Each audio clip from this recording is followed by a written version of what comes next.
Greetings, beloved, as we come to this weekend, the fourth Sunday after Pentecost Sunday. One of the readings in the lectionary is a very well-known story that I happen to love a whole lot. It's one of the Elisha narratives. It's the story of Naaman the leper, the commander of the Syrian army, who was healed by Elisha's word in the waters of the Jordan. And when we look at the story, there are many hints here about how God does what he does and how he precisely doesn't do it the way we think he's going to do it. And so, if you remember anything of the story, I'll give you a synopsis. Naaman, the Syrian general of the Syrian army, is one of the great commanders in Syria and has high favor with his own king because he's brought many military victories to the nation of Syria. And he is a command and control general. He's a military strategist. He is a brilliant executor of the strategies that he forms. He has an entire liege of soldiers that obey what he is called to do. He lives in command and control. He's used to everything being ordered and structured. But there are certain things he can't control in his own life. And though he can wear his military regalia and flaunt his military apparel in public parades, when he's home and he has to take those clothing apparel pieces off, he is seen for who he is. He is a man who is being eaten alive by leprosy.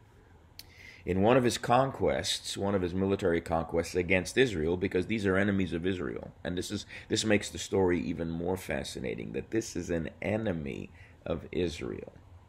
In one of his conquests, they raid Israel, and they take away many captives as slaves. And one of the slaves is a young girl, an Israelite girl, who was taken into his own house to be his wife's servant. You don't get any sense of animosity in the story or any sense of hatred towards Naaman or his wife by this young girl. What you do get a sense of is Yahweh's love, Yahweh's compassion, and Yahweh's mercy. That this young, unnamed servant girl is a prophetic witness to the Sermon on the Mount, to the life of Christ, to love your enemies. And it is so counterintuitive for us, especially in today's culture where there is such division and such divisive speech, that here is a young girl who, for all intents and purposes, should be angry, should be demanding, and yet she is compassionate and loving and loves her enemies and bears witness to the God who is able to heal, because she sees beyond the clothing of this military general that he's just as human as everybody else and is just as subject to the human condition and to suffering as everyone else. You know, the thing about suffering is that it shows us more often than not that we can't control things. And all too often, when you are in command and control mode, your tendency is to want to control the suffering you're going through according to the way you want to manage it. And life doesn't work that way. Suffering has a way of undoing us. Suffering has a way of unnerving us. Suffering has a way of bringing us to our limits and making us aware that there are just things beyond our ken. There are things beyond our ability. And yet she offers a prayer as a request in many ways. It's a prayerful statement. She says to the Syrian general's wife, "Oh, that my master, my Lord, would know that there's a prophet in Israel that can bring healing." Well, he overhears the conversation, and he decides again in his command and control mode that he's going to go to his own king and have his king write a letter and present a gift to the king of Israel so that he might go to Elisha the prophet and be healed. Now, remember, these are enemies of Israel. And when the letter seemingly is going to do the best, it actually does the worst, because it offends the king of Israel, who feels like it's a ruse, it's a setup to find an occasion to once again take advantage of the Israelite nation. And he says, am I God that I can kill or make alive, that this guy thinks I can restore him to health? And he's mad. But there is again this interjection of Elisha the prophet heard about the incident. Now again, you've got a servant girl who bears witness, and then you've got the prophet who hears conversations he's not present to, and who has the ability to turn a situation in favor of God's intention. Prophets hear things that other people don't pay attention to. And Elisha hears word of this and sends a message to the king and says, send him to me, that he might know that there's a prophet in Israel.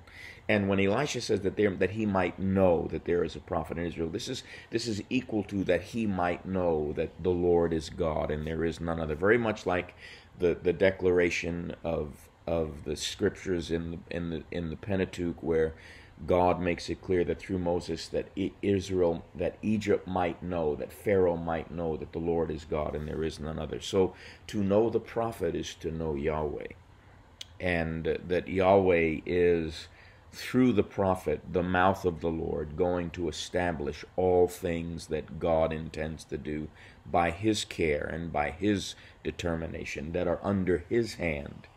There are things that are under the hand of Yahweh that are not under the hand of the Syrian commander, no matter how much power he thinks he has under his hand. There are things beyond his control. And that's really one of the main lessons of the story.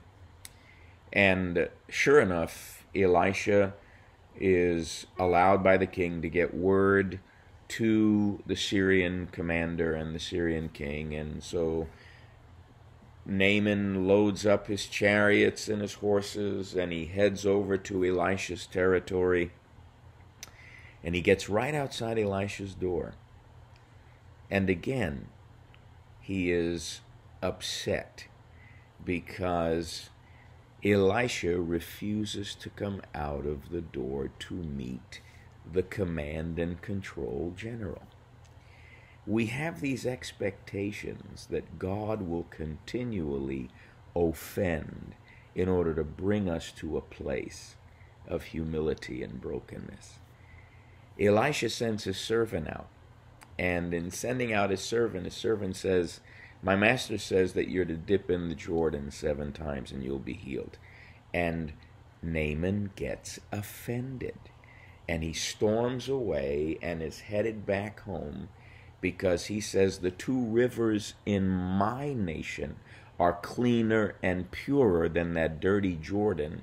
Why can't I just dip in there and get healed? And as he's going away, again, the inconsequential voice of another one of his servants says to him, Master, if he had asked you for some great thing, wouldn't you have done it? And he basically appeals to him. Those without power are the keys to power in this story.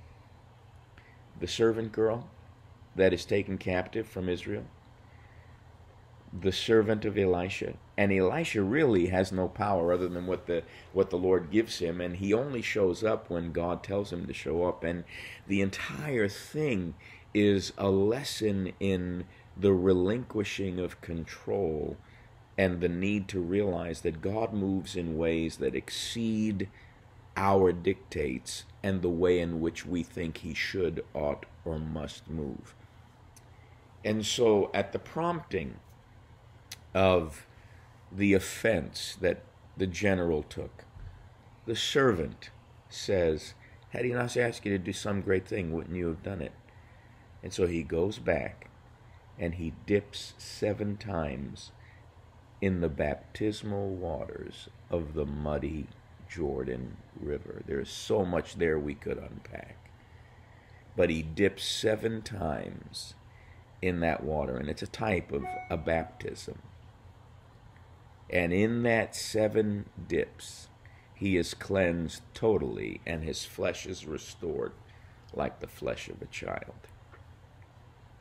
When healing does come from suffering, when breakthrough does come from things that are beyond our control, that give us deep and profound pain, I'm going to suggest to you it never comes in the ways we expect it to come.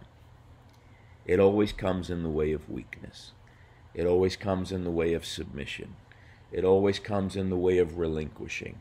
It always comes in the way of letting go. If we don't let go, we cannot let come. And there were many things Naaman had to let go of in order to let healing come to him. May we discover again and again that God's ways are not our ways, that his thoughts are not our thoughts, and that the sooner we surrender those areas he's putting his finger on to bring us to an awareness of our need to stay close to the dirt from which we came, the humus, the dirt, the ground, the dust. That's what humility is about. It's staying grounded. It's reminding ourselves he's God, we're not. And there are things beyond our control.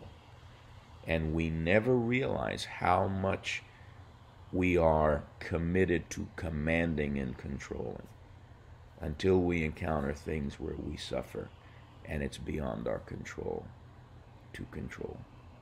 And it's in those areas where we need to discover how to let go, how to relinquish, how to surrender, how to submit, how to listen to the seeming insignificant voices that are there to serve the purpose of God and ultimately serve us in our well-being. They don't come in packages of success. They don't come in packages of pomp and circumstances. They come as the meek and the lowly, the outcast, the disenfranchised, the marginalized. But if we listen, we will hear in those voices that which bears witness to there is a prophet in Israel. And that prophet is on the throne. He is also king and priest. And he is still the healer, the great physician. Let's continue to look at Jesus Sees as we come together this Sunday. God is going to move, and I fully expect to see his hand released as we come expecting and relinquishing our need to be in control. Bring somebody with you.